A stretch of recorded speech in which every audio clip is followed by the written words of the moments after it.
मेरी आवाज़ बहुत खूबसूरत थी।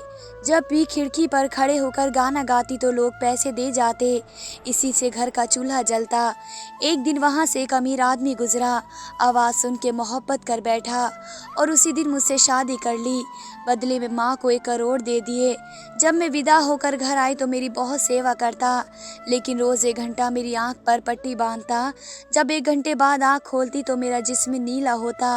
अब मुझे डर लगने लगा था। यूं कमरे में मेरा कैमरा छुपा दिया ताकि सच जान सकूं, पर मेरी रूह कांप गई। आज फिर स्टोर रूम से मुझे खटखट की आवाज़ आ रही थी और स्टोर रूम के अंदर मेरे पति बंद थे और मेरा दुपट्टा मेरे पास मौजूद नहीं था, जिससे मुझे अंदाज़ा हुआ कि शायद मैं आज भी स्टोर रूम में मौजूद थी। और बेहोशी की हालत में जब मेरे पति यहाँ छोड़ गए तो दुपट्टा उधर ही रह गया। मैं अपने पति के रवैये से बहुत परेशान थी। कितना आलीशान घर है, लेकिन मेरे पति ने अपना ठिकाना एक स्टोर रूम को बना रखा था। अजीब था और मुझे इस बात की बिल्कुल भी इजाज़त नहीं थी कि मैं स्टोर रूम जाकर देख सकूं कि वहाँ क्या मामला चल रहा है। इजाज़त ना होने के बावजूद मैं अक्सर इसकी जासूसी किया करती और कभी अगर गलती से पकड़ी जाती तो मुझे उनका गुस्सा झेलना पड़ता। फिर एक दिन मैंने उनको स्टोर रूम में कैमरा लगाया ताकि मैं हकीकत जान सकूं। जब मैंने वे वीडियो देखी, अगले दिन मुझ पर जो राज खुला, मेरा पति तो आम सी शक्ल सूरत का था, मगर मेरी आवाज़ बहुत खूबसूरत थी और मैं गाने में माहिर थी। लेकिन मेरे पति को मेरा गाना पसंद न था। उसे इस बात से सख्त चिढ़ थी और मेरी आवाज़ में खूबसूरती क्यों मौजूद है, मेरी आवाज़ क्यों किसी को भी दीवाना करती है। बगैर सुर लगाए भी मेरी आवाज़ इतनी सुरीली थी कि सुनने वाले सुनते ना थकते। मैं अमेरिका के एक शहर में रहने वाली थी। मेरा माँ पेट्रोल पंप पर नौकरी किया करती। एक दिन मैं घर मायूसी और गम की हालत में आई तो खबर मिली कि उनकी उम्र के ज़्यादा होने की वजह से उन्हें नौकरी से निकाल दिया गया है। और माँ परेशान थी कि कमाई का एक ही जरिया था और हमने कोई रकम भी जमा नहीं कर रखी। हमारे अच्छे हालात बदल गए। मैं कोई काबिल और कामयाब लड़की नहीं थी। पढ़ाई में भी बस गुजारने लायक नंबर लेकर स्कूल की पढ़ाई ख़त्म की। कॉलेज यूनिवर्सिटी नहीं गई क्योंकि मुझे पढ़ाई का शौक़ न था। मेरे पास कोई हुनर मौजूद नहीं था और अच्छी आवाज़ के अलावा कोई और चीज़ मौजूद न थी। मैंने उसी को इस्तेमाल में लाने का सोचा और गाने लगी। इसकी शुरुआत मैंने अपने ही लोगों में की और मुझे फरमाइश करते, कुछ गाकर सुनाओ। मैं सुनाती और कुछ रकम दे जाते। अमेरिका जैसे मुल्क में ये कोई बड़ी बात न थी। गाना भी एक पेशा था और लोग उसे खुशी दिलों से अपनाते थे। मैंने मजबूरी से अपनाया था। पेट की आग कुछ भी करवाती है। गाना कोई मेरा खास शौक नहीं था। इसके अलावा मुझे फैशन डिज़ाइनिंग में दिलचस्पी थी, लेकिन पढ़ाई से लगाव नहीं था। खैर, गाने से कमाना शुरू किया और इस तरह मैंने अपनी पहली कमाई महीने का आखिर में सारी इकट्ठी की, जो कि पहले जैसी तो नहीं, लेकिन ज़िंदगी की ज़रूरतें पूरी करने के लिए काफ़ी थी। हालात तंग थे लेकिन गुजारा हो ही जाता, लिहाजा मैंने उसे ही अपना पेशा बना लिया और सड़क के किनारे गाने लगी और किसी क्लब में भी गाने का मौका मिल जाता। लोग मेरी तारीफ़ें करते थे, मेरा गाना पसंद करते। माँ की उम्र बढ़ने के साथ साथ तबीयत ख़राब रहने भी शुरू हो गई और उनकी उम्र बढ़ती जा रही थी। अब उन्हें अपना घर याद आने लगा था, जो कि पंजाब में था। वहाँ जाने की ज़िद करने लगी। मेरी माँ के सिवा मेरा कोई नहीं था, लिहाजा मैंने उनकी ज़िद के आगे सर झुका लिया। वहाँ गुजर बसर मुश्किल था। हालात किसी ज़रूरत से आगे बढ़कर कोई ख्वाहिश पूरी करने की इजाज़त ना देते, लेकिन मैं राज़ी थी पंजाब जाने के लिए, जो कि मेरा मुल्क था। हम पैसे कमाने के लिए अमेरिका आए थे और अब पंजाब जा रहे थे। हमने अगर बुरा वक्त देखा है, लेकिन बुरे से कई गुना ज़्यादा अच्छा वक्त भी गुजारा था। जब हम एक पूरी फैमिली थे, जब मैं इकलौती थी। बाबा का देहांत 1 साल पहले हो गया था। फिर माँ मेरा और मैं माँ का सहारा बन गई, जीने की वजह बन गई। माँ ने दूसरी शादी नहीं की कि मुझ पर बुरा असर पड़ेगा। इस सब के बाद मैं बहुत सी ख्वाहिश दिल में लिए पंजाब जा रही थी। दरअसल मैं पंजाब नहीं जाना चाहती थी, वहाँ मेरे पास पैसे कमाने का कोई ज़रिया ना था। पंजाब आकर बहुत मुश्किल का सामना करना पड़ता, लिहाजा जो कुछ हम अमेरिका से लेकर आए वह सब एक मकान खरीदने में लगा चुके थे और अब खाली हाथ थे। सबसे बड़ा मसला तो एक नौकरी का था। मैं जहाँ भी अपनी डिग्री लेकर जाती, कम पढ़ाई की वजह से मुझे नौकरी न मिलती। जहाँ नौकरी की ज़रूरत नहीं थी वहाँ पर मुझे तंग कपड़े पहनने और मेकअप करने की डिमांड करते। उनकी ख्वाहिश होती कि मैं बोल्ड ड्रेसिंग करूं, जबकि मैं ये सब नहीं करना चाहती थी। मैं लोगों के रवैये से, उनकी निगाहों से परेशान होने लगी। यहाँ के लोग और माहौल काफ़ी अजीब था। मैं चाहती थी कि माँ और मैं वापस चले जाएं, लेकिन हमारे पास अब कुछ ना था। माँ बिस्तर पर आ गई। मैं अपनी गुजरी ज़िंदगी याद करने लगी। माँ के साए और बाप के तंदुरुस्त हाथ जो मेरे सर पर थे वे मैं खो चुकी थी और अपने घर की खिड़की के पास खड़ी हुई गुनगुनाने लगी। सुनने वालों को लगने लगा मैं पैसों के लिए गा रही हूँ, इसलिए वे मुझे पैसे देकर जाने लगे। एक दिन ऐसे ही गुनगुना रही थी कि एक आदमी वहाँ से गुजरा। मेरी आवाज़ सुनकर मुड़ा और मेरे सामने आकर रुक गया। वहाँ और भी बहुत से लोग थे। गाते गाते जब मेरी आंख उस आदमी से मिली तो उन आंखों ने मुझे वार्निंग दिखाई। मुझे इसका मामला समझ न आया, लेकिन मैं डर चुकी थी। सब चले गए लेकिन वो ना गया, और जैसे ही पैसे उठाने के लिए मैंने हाथ बढ़ाया, इसने मेरे हाथ को पकड़ लिया। मेरी जान निकल गई। मैं कँपा गई। मैं बहुत डर गई।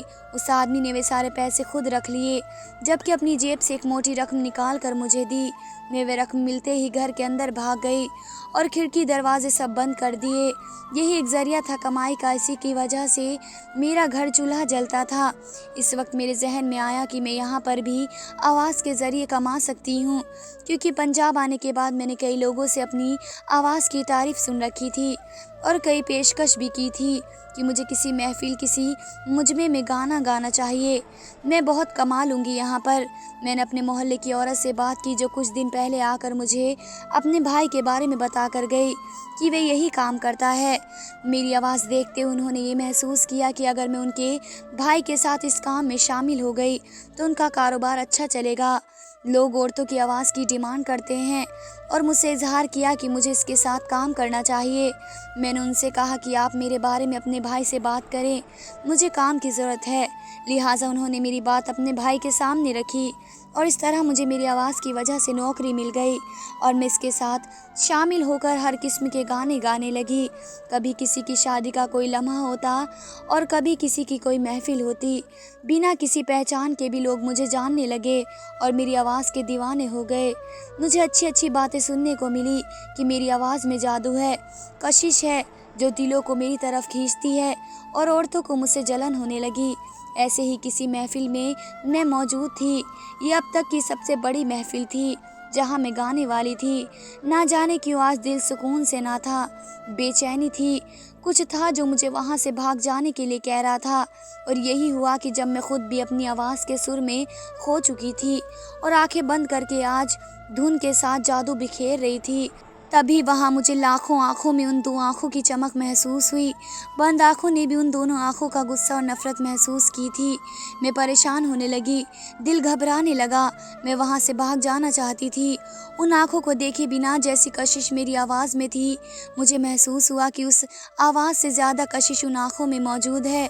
मैंने सोचा कि देखा जाए कौन मौजूद है और कुछ डर और खौफ से गाना ख़त्म करूँ और बस निकलूँ यहाँ से। लेकिन किस्मत को कुछ और मंजूर था।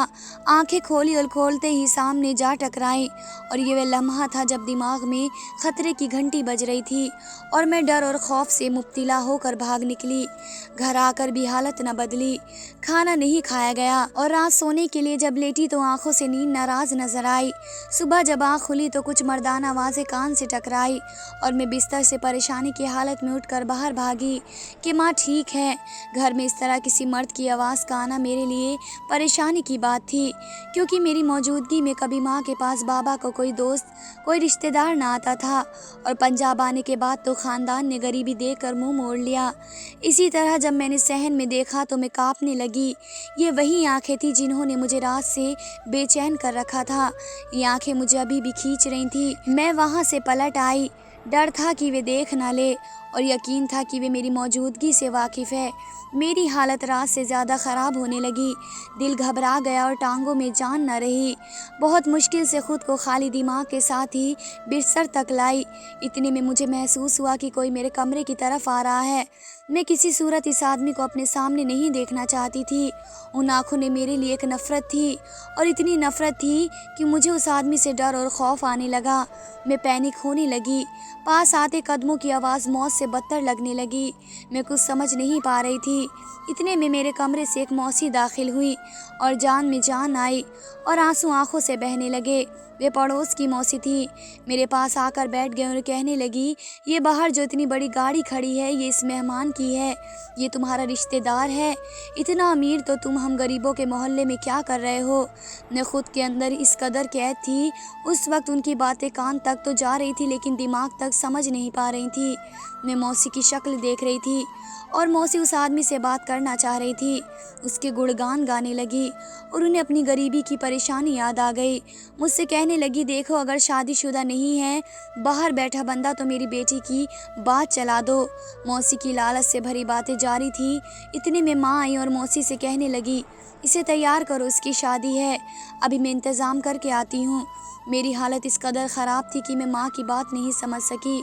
मौसी ने मेरे होठों पर सुर्खी लगाई और मेरे सर पर दुपट्टा उठाया। उनके अंदाज में अब गुस्सा था, सख्ती थी। मौसी के सुहाने ख्वाब टूट जाने पर उनका मुंह बन गया, और वे अपनी असली हकीकत में वापस आई कि ये रातों रात कौन सा तुम्हारा यार निकल आया। ये कैसा रिश्तेदार है कि शादी कर ले जाने के लिए अकेला आया है, कोई और नहीं आया। सही बताओ लड़की, ये क्या माजरा है। ये कौन से खेल खेल रही हो तुम माँ बेटी हम शरीफों के मोहल्ले में। मैं मौसी की बातों पर बहुत परेशान थी। इतनी जल्दी रंग बदला था। मैं पहले ही परेशानियों में गिरफ्त थी। मुझे नर्म और मेहरबानी की ज़रूरत थी, ताकि अपना गम बता सकूं, अपना गुस्सा रो रो कर निकाल सकूं। हालात दिन पे दिन मुझे परेशान कर रहे थे। मैं खुश रहना चाहती, जीना चाहती थी। जैसी अच्छी ज़िंदगी सब गुजारते हैं, मैं भी गुजारना चाहती थी। उन्हीं सोचों में गुम थी। इतने में माँ आ गई। माँ के आने के बाद मुझे बाहर ले जाया गया। बहुत सी आवाज़ें कानों में गूंज रही थी। शायद मोहल्लेदार इकट्ठा थे। मुझे कुछ होश न था, और मेरा दिमाग मेरा साथ नहीं दे रहा था। मैं माँ को इस शादी से रोकना चाहती थी। ये सब बहुत जल्दी हो रहा था। ये ऐसा नहीं होना था। ये क्या हो रहा था। मैं बस सवाल किए जा रही थी खुद से। और जब अपने कंधे पर अपने माँ का सालों पुराना मोहब्बत भरा हाथ महसूस किया, तो माँ की तरफ देखा। आंसू बह निकले। बस वे लम्हा और माँ सिल हिला रही थी कि उनकी तरफ देखते मैं सर हाँ के अंदाज में हिलाया। लोग मुझसे नफरत कर रहे थे। उनके लहजे में कड़वाहट थी कि इतने अमीर आदमी को इस तरह से कैसे शादी में दे दिया। कोई ना कोई तो मामला ज़रूर है। या तो लड़की में ऐब है, या फिर लड़की के किरदार में कोई झोल है। विदाई कर दी गई उस शख्स के साथ। उस गाड़ी में बैठी तो होश आया। कहाँ और किसके साथ मौजूद हूँ। उन आँखों में अभी भी वही नफ़रत मौजूद है। ऐसा क्यों कर रहा है। क्या मेरे साथ कोई दुश्मनी है। मुझे कुछ ऐसा याद नहीं आ रहा था। उसके घर आ गई, और होश तब आया जब गाड़ी से निकलने के लिए कहा गया। इसका घर देखकर हैरान रह गई। ये घर है या महल। इस घर के नौकर देखकर मुझे पहली बार खुद पर अफसोस हुआ कि मैं आम सी सूरत वाली मामूली सी लड़की, और कपड़े भी बहुत ही जगह से फटे हुए थे, जबकि नौकर बहुत खुद शक्ल लग रहे थे। साफ सुथरे चेहरे और गोरा रंग, जबकि वे अपनी यूनिफॉर्म में भी अलग ही पहचान रख रहे थे। मुझे वहाँ अपने आप अजीब लगने लगा। वे सब मुझे अजीब अंदाज से देख रहे थे। मेरा पति मुझसे कहने लगा, ये तुम्हें तुम्हारा कमरा बता देंगे, तुम आराम करो। और ये कहकर वे वहाँ से चला गया, और मैं नौकर के पीछे पीछे कमरे तक पहुँची। वहाँ पहुँचकर मुझे कपड़े दिए गए। मुझे याद नहीं आ रहा था कि कभी अच्छे हालात में भी इतना कीमती सूट मैंने पहना हो। मैं खामोश थी, अपने ख्यालों में गुम थी कि मुझे नौकरानी ने कहा कि आप पहली हैं जो सर के साथ नज़र आई हैं।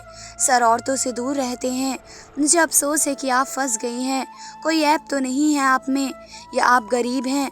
इतना कहकर वो जाने लगी। मेरे लाख पूछने पर भी उसने कभी दोबारा इस बारे में अपनी ज़बान न खोली। बस ये कहकर चुप हो जाती कि सर की हरकतें अजीब हैं। मैं हैरान होने लगी कि मेरा पति मेरे सारे हक और फ़र्ज़ का बहुत ध्यान रखता था। एक पति की मोहब्बत, इसकी तवज्जो सब मुझे मिल रही थी। लेकिन कुछ आदत वाकई बहुत अजीब थी। इसने मुझे गाने से मना कर दिया। उसने मुझसे कहा कि अगर इसने मुझे गाते देखा तो बहुत बुरा होगा। उसने कहा उसे मेरी खूबसूरत आवाज़ से सख्त नफरत है। मुझे लगने लगा मैंने किसी बीमार इंसान से शादी की है। मुझसे मोहब्बत के बहाने वे मेरी आंखों पर पट्टी बांध देता और फिर मैं होश खो बैठती। लेकिन जब सुबह जागती तो अपने जिस्म को नीला पाती और सख्त परेशान होती कि रात क्या हुआ, कुछ याद नहीं, और अपना जिस्म नीला देखकर मैं डर जाती। शादी से पहले जो डर मैंने उस शख्स के लिए महसूस किया, वह खौफ एकदम से फिर जागने लगा। शादी को इतना वक्त नहीं हुआ, सिर्फ 3 महीने का ही अरसा गुजरा था। कोई प्यार न था और ना ही मुझे उससे कोई मोहब्बत थी, बल्कि मुझे दोस्त की शख्सियत से भी उलझन महसूस होने लगी। और जब मैं जानने की कोशिश करती कि ये सब क्या है, वे क्यों नॉर्मल नहीं रहते जैसे बाकी सब रहते हैं, सवाल करने पर मुझे कभी डांट देता या कभी डांट कर चुप करवा देता। मैं पहली मुलाकात पर उनकी आंखों में मौजूद नफरत नहीं भूल पाई। मैंने इस बारे में भी सवाल किया, लेकिन कोई जवाब न मिला। और जब जिस्म के नीले होने पर सवाल करती तो कहता कि तुम जानती हो मैं केमिकल कंपनी में काम करता हूँ, ये मेरे एक्सपेरिमेंट का हिस्सा है। अगर जागते हुए करता तो तुम राजी न होती, इसलिए तुम्हारे सो जाने के बाद करता हूँ। मैं अब खुद को भी बीमार समझने लगी थी। बहुत बातें दिमाग में थी कि शायद ये मुझे ऐसे ही मार देगा। दिन पे दिन मैं डर में गिरफ्तार होती जा रही थी। वैसे मुझे मेरे पति की तड़प बढ़ रही थी। मैं चाहती थी कि वह हर वक्त नज़र के सामने रहे, मुझसे प्यार करते रहें। मैं अजीब सी होती जा रही थी। मुझे ज़िंदगी की राहें एक बार फिर मुश्किल नज़र आने लगी। मैं दोहरी ज़िंदगी में फंस गई। एक जगह मैं अपने पति से नफरत महसूस करती, वहीं मैं उसकी शक्ल देखने के लिए पागल होने लगी थी। और जल्दी ही किसी नौकरानी के मुंह से मुझ पर उस हकीकत का राज खुला कि मेरी माँ ने पैसों के लालच में मेरी शादी उस आदमी से की है। वे अब एक अच्छे इलाके में शान से रह रही हैं। उनके लिए भी मेरे पति ने अच्छा इंतज़ाम किया हुआ है, उनका बहुत ख्याल रखा जाता है। वे मुझे मालूम हुआ गुर्बत बड़ी लानत है। मेरी ज़िंदगी का सौदा मुझे और मेरी माँ को गुर्बत से खींच लाया। लेकिन ये उलझनों से भरी हुई ज़िंदगी थी। पति की मोहब्बत देखकर कभी रश्क होता, कभी अजीब हरकतें देखकर ज़िंदगी तंग होती महसूस होती। माँ की हकीकत जानने के बाद अब मैं यहाँ नहीं रहना चाहती थी। मैंने 2 से 3 बार इस महल से निकलने की कोशिश की, लेकिन कामयाब ना हो पाई। इसकी खबर जब पति को मिली तो उसने मुझे कुछ न कहा, सिवाय इसके घर का पहरा बढ़ा दिया और मुझ पर बहुत सी पाबंदियां लगा दी। अब प्यार और मोहब्बत की जगह भी इसकी सख्ती आने लगी और मुझ पर घर से निकलने पर पाबंदी लग गई। यहाँ तक कि नौकरों से भी मैं बात नहीं कर सकती थी। शादी को साल गुजरने को था और अब मैं खुद को अकेला महसूस करने लगी। पति प्यार करता था, तवज्जो देता था, लेकिन इसके अलावा भी मुझे इंसानों की कमी महसूस होने लगी थी। मुझे इस घर से निकलना था, मुझे खुली हवा में सांस लेना था। मैंने कोशिश की कि पति की गैर मौजूदगी में एक बार फिर से घर से निकल सकूं, कहीं जा सकूं, कम से कम माँ से मिल सकूं, क्योंकि जब मैं अपने पति से कहती मुझे माँ से मिलना है, वे बहुत गुस्से हो जाते। इतना सख्त अंदाज होता कि मैं पछताती कि मैंने कहा ही क्यों। मैंने फिर से घर से भागने की कोशिश की और मैं पकड़ी गई। ना जाने इसको कैसे खबर हुई, लेकिन इसका बहुत गहरा असर पड़ा हमारी ज़िंदगी पर। उसे लगा मैं किसी से प्यार के चक्कर में भाग रही थी, उससे मिलने जा रही थी, लेकिन मैं बहुत पाक दामन थी, चाह कर भी अपने चरित्र को गंदा नहीं कर सकती थी और इससे हार कर उसका स्टोर रूम में रहना ज़्यादा हो गया। दिन रात वहाँ रहता और जब मेरे करीब आता तो होश खो देती और जिस्म नीला पड़ने के साथ अब दर्द भी करने लगा। मैंने हार न मानी और अब मैं बहुत ही दिमागी परेशानी नहीं बर्दाश्त कर पा रही थी। अब मैं ऐसे दिमागी बीमार इंसान के साथ नहीं रहना चाहती थी। आज फिर स्टोर रूम से खटपट की आवाज़ें आ रही थी और स्टोर रूम के अंदर मेरे पति बंद थे और मेरा दुपट्टा मेरे पास मौजूद नहीं था, जिससे मुझे पता चला कि शायद मैं आज भी स्टोर रूम में मौजूद थी। और बेहोशी की हालत में जब मेरे पति यहाँ छोड़ कर गए तो दुपट्टा इधर ही रह गया। मैं अपने पति के रवैये से बहुत परेशान थी। कितना आलीशान घर है, लेकिन मेरे पति ने अपना ठिकाना एक स्टोर रूम को बना रखा है और मुझे इस बात की कभी भी इजाज़त ना थी कि मैं स्टोर रूम में जाकर देख सकूं कि वहां क्या मामला चल रहा है। इजाज़त ना होने के बावजूद मैं अक्सर इसकी जासूसी किया करती और कभी अगर गलती से पकड़ी जाती तो मुझे उसका गुस्सा झेलना पड़ता। फिर एक दिन मैंने उनके स्टोर रूम में कैमरा लगाया ताकि मैं हकीकत जान सकूं। जब मैंने वे वीडियो देखी अगले दिन मुझ पर जो राज खुला, मेरे पति तो मुझसे सच कह रहा था कि वे वाकई मुझ पर केमिकल इस्तेमाल करता है। मुझे समझ नहीं आ रही थी वह ऐसा क्यों करता है। लिहाजा मैंने इरादा बना लिया कि मैं इसके ही स्टोर रूम में छुपकर वहां से भाग जाऊंगी और इससे पहले उसकी हकीकत जान जाऊंगी। इसी तरह मैंने अपने बनाए गए प्लान पर अमल किया। स्टोर रूम अलमारियों से भरा हुआ था।